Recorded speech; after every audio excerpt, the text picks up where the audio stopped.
انسان کو دکھ بھی آتے ہیں، بیماریاں بھی آتی ہیں، اپنوں بیگانوں کی طرف سے اس کو تلخیوں کا بھی سامنا کرنا پڑتا ہے۔ تو اس موقع پر آپ کی زبان کوئی ایسا جملہ نہ کہے جو اللہ کی ناراضگی کا سبب ہو۔ غم تو پہنچتا ہے اور غم سے انسان متاثر بھی ہوتا ہے، یہ تو نہیں ہے کہ تکلیف پہنچے۔ غالب نے کہا تھا روئیں گے ہم ہزار بار کوئی ہمیں ستائے کیوں۔ تو جب سینے میں دل ہے تو کوئی دکھ دے گا تو دکھی ہوگا، دل بے چین ہوگا۔ تو فرمایا کہ جب تکلیف پہنچے تو مدد کس سے طلب کرو؟ صبر سے، کہ اللہ مجھے توفیق صبر دے۔ روایت ہے کہ سلمان رضی اللہ تعالی عنہ حاضر ہوئے اور ان کے چہرے کے اوپر کوئی ایسے آثار تھے کہ جس طرح بہت بڑی پریشانی ہو۔ تو ان کو کہا کہ تمہارا جو دکھ ہے وہ اس کو کہو جو دکھ کا مداوع کر سکتا ہے، غم اسے کہو جو غم خار ہو، جو غم خار ہی نہ ہو اسے غم کہنے کا فائدہ۔ بعض اوقات لوگ خام خواہ بے چین ہوتے کہ میرے کو پوچھے تمہیں کیا ہے، چہرے کے اوپر جو ہے وہ خشونت سجائے، چہرے کے اوپر جو ہے وہ اداسی سجائے۔ آپ کو صدمہ پہنچے تو بعض اوقات ٹھیک ہے، انسان بے بس ہو جاتا ہے، اس کے چہرے بشرے سے اس کا ظہور بھی ہوتا ہے، لیکن کچھ ایسی چیزیں جو چھپائی جا سکتی ہیں اس کو چھپائیں۔ ہنس کے پی جا تلخی ایام کو ناصر، غم کے سہنے میں بھی قدرت نے مزہ رکھا ہے۔ غم برداشت کریں، اندر اتار لیں اس کو، اس کا اجر رکھا گیا ہے، اس کا صلہ بتایا گیا ہے۔ تو ہر چھوٹی چھوٹی بات کو لوگوں سے شیئر کرنا یہ نہیں ٹھیک ہے، کبھی آپ کوئی ایسی بات ہو آپ کر بھی سکتے ہیں، لیکن ہر وقت جو ہے وہ اکتائے ہوئے رہنا اور میں پریشان ہوں، میں پریشان ہوں، میں دکھی ہوں، میں دکھی ہوں، تو کیا وہ دکھ ختم ہو جائے گا؟ لوگ مہندی سجائیں گے تیرے لہو سے، لوگ مہندی سجائیں گے تیرے لہو سے، زخم دل کے نہ دکھاؤ کسی کو۔ لوگ تو اس سے طرح مذاق بھی اڑائیں گے، اور جب تم ہنستے ہو تو زمانہ تمہارے ساتھ ہنستا ہے، اور جب تم روتے ہو تو زمانہ تمہارے ساتھ نہیں روتا۔ اس لیے یہ آنسو بڑے قیمتی ہیں، وہی بہاؤ جہاں شان کریمی موتی سمجھ کے چن لے۔ یوں ضائع نہ کرو، یوں ان کو برباد نہ کرو، لوگوں کے سامنے رسوا نہ کرو اپنے آپ کو۔ تو صبر کے دامن کو تھامو، ایک تو تلقین یہ کی گئی، اور دوسرا کہا والصلاۃ، اور نماز کے ساتھ اللہ سے مدد طلب کرو۔ حضور علیہ السلام جب بھی کسی مشکل میں مبتلا ہوتے تو حضور نماز کے لیے کھڑے ہو جاتے، اور میں نے خود کئی مرتبہ تجربہ کیا ہے، جب کوئی تکلیف پیدا ہو تو آپ نماز پہ کھڑے ہو جائیں، تکلیف میں تخفیف پیدا ہو جاتی ہے۔ اور بدر سے سخت دن کیا ہو سکتا تھا جب کافر پورے لاؤ لشکر کے ساتھ آ گئے، اور حضور کے لیے عریش ایک چھپر بنا دیا گیا، اور آقا کہیں وہاں مصلی بچھائے ہیں اور رب کے حضور کھڑے ہیں۔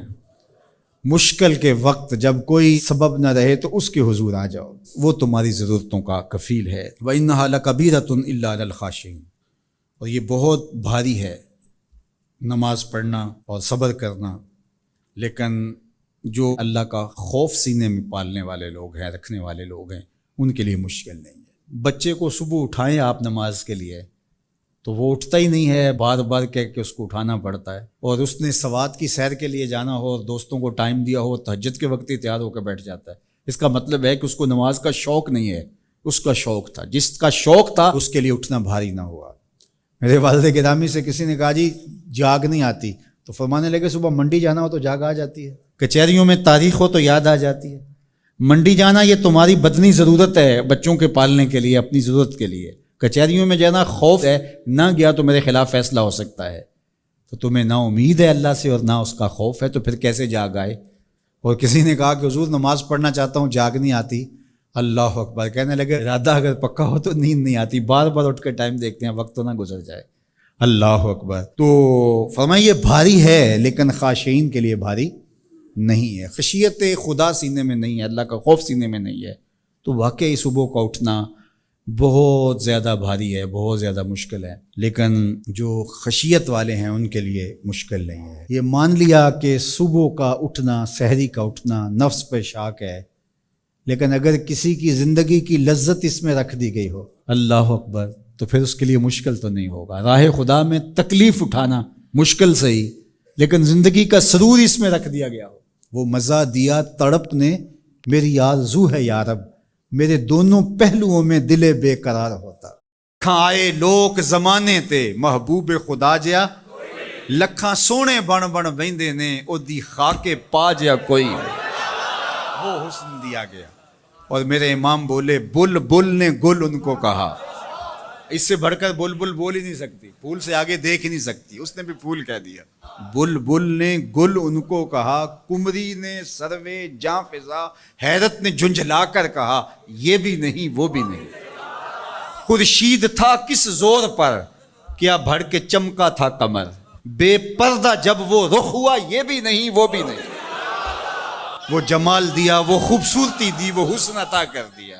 مکھ چند بدر شاشانی، متھے چمک دی لاٹ، کالی زلف تے اکھ مستانی، مخمور رکھی ہن مد بریاں۔ اللہ اکبر، وہ جمال دیا وہ انہی کا جمال ہے۔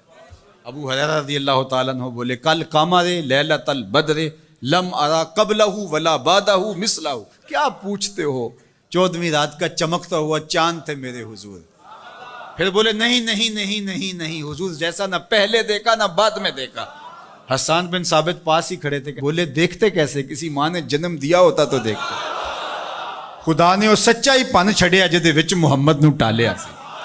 حسینہ جمیلاں دا منہ موڑ دیتا، محمد بنا کے قلم توڑ دیتا۔ مثل او در عالم مقام متصور نیست، رخ مصطفیٰ ہے وہ آئینہ، کیا بوسا دوسرا آئینہ، نہ کسی کی بزم خیال میں نہ دکان آئینہ ساز میں۔ وہ جمال دیا، وہ حسن دیا، وہ خوبصورتی عطا فرمائی۔ اللہ اکبر۔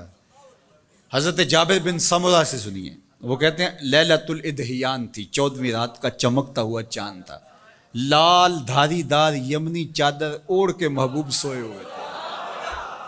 جامع کا انداز دیکھیے، بروں آور سرز برد یمانی، حضور وہ یمنی چادر سے ذرا سر انور نکالیے تو صحیح۔ بروں آور سر از برد یمانی، کہ روئے تست صبح زندگانی۔ آپ کا نورانی چہرہ صبح زندگانی ہے، زندگی کی صبح ہے، زندگی کا جمال ہے۔ تو کبھی لال یمنی دار چادر لیتے، کبھی کالی چادر کی بکل مارتے۔ ام المومنین سیدہ عائشہ کہتی ہیں رضی اللہ تعالیٰ عنہ کہ ایک دن کالے رنگ کی چادر حضور نے بکل ماری، اور حسن آج ناز میں آ گیا ہے۔ جب حسن خود ناز میں آ جائے تو پھر تو حسن کے جوبن ہی الگ ہوتے ہیں۔ تو چادر کی بکل ماری، کالے رنگ کی چادر، حضور نے ایسے بکل مار کے کہا کیفا ترینی یا عائشہ، عائشہ کیسا لگ رہا ہوں، عائشہ بتاؤ کیسا لگ رہا ہوں۔ تو ام المومنین بھی تو ام المومنین تھی، انہوں نے کہا چادر کی سیاہی نے چہرے کی سفیدی نکھار دی ہے، چہرے کی سفیدی نے چادر کی سیاہی نکال دی۔ تو حضرت جابر بن سمرہ کہتے ہیں لال دھاریوں والی یمنی چادر حضور اپنے اوپر اوڑھ کر کے استراحت کر رہے تھے، اور لیلۃ الادحیان تھا، 14ویں کا چاند چمک رہا تھا۔ میں کبھی حضور کو دیکھوں کبھی چاند کو دیکھوں۔ فائزہ ہوا احسن عندی من القمر، میں نے فیصلہ کیا چاند نہیں حضور سونے ہیں۔ اللہ اکبر، چاند نہیں حضور سونے ہیں۔ اللہ اکبر، ایک سونا دوجا جیب دا مٹھا۔ اللہ اکبر، کیا جمال دیا، کیا خوبصورتی دی، کیا خوب سجن دیاں اکھیاں نے، کیا خوب سجن دیاں جویں پر کے سرائیاں رکھیاں نے۔ تو اجے میرا یار نہیں ڈٹھا، جنوں ویکھ کے چن شرماوے، ادھی راتی دن چڑھ جاوے، جیو رخ تو نقاب اٹھاوے، تے جیو نکلے سیر کرن نو سارا گلشن سیس نواوے، ہتے دھرتی لف لف جاوے، جے ہاتھ پھلاں وچ رکھدا ہاتھ پھلاں تو ود جاوے، نین نشیلے مست رسیلے وچ سونا کجل سہاوے، اکھ اگڑے تے انج پیا جاپے جویں میں خانہ کھل جاوے، تے جے او کھولے پیچ زلف دے اتے راہی راہ پل جاوے، توبہ توبہ حسن سجن دا چال نہ چلی جاوے، بجلی ڈر دی لشک نہ مارے متا بے ادبی ہو جاوے، علم خدا نے اینا دتا عقلاں وچ نہ آوے، عقل خدا نے اینی دتی علماں وچ نہ آوے، کی اعجاز نظر وچ او دی جو آوے وک جاوے، خلق او دے نے مو لئی دنیا کوئی ورلائی جان بچاوے، آزم ایڈا سونا ماہی سانو کدھرے نظر نہ لاؤ کوئی میرے حضور جیسا۔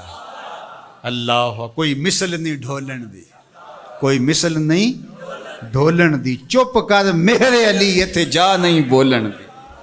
اللہ اکبر، کوئی مثل نہیں جانی دی، رب خود قسم چکے جدی چڑھ دی جوانی دی، وہ حسن دیا، وہ جمال دیا، وہ خوبصورتی دی۔ اللہ اکبر، میں اور آپ خوش قسمت ہے کہ ہم اس آقا کے غلام ہیں، تو آئیے میں اور آپ ان کے ساتھ اپنی محبت کا ربط اور رشتہ مضبوط اور مستحکم کریں، اور محبت کے تمام تر تقاضوں کو نبھاتے ہوئے، چونکہ محبت چاہتی ہے کہ محبوب کی اداؤں کو اختیار کیا جائے، محبوب کی اتباع کو بھی زندگی میں اتار لیا جائے۔ اللہ مجھے آپ کو حضور کا سچا پیار نصیب فرمائے۔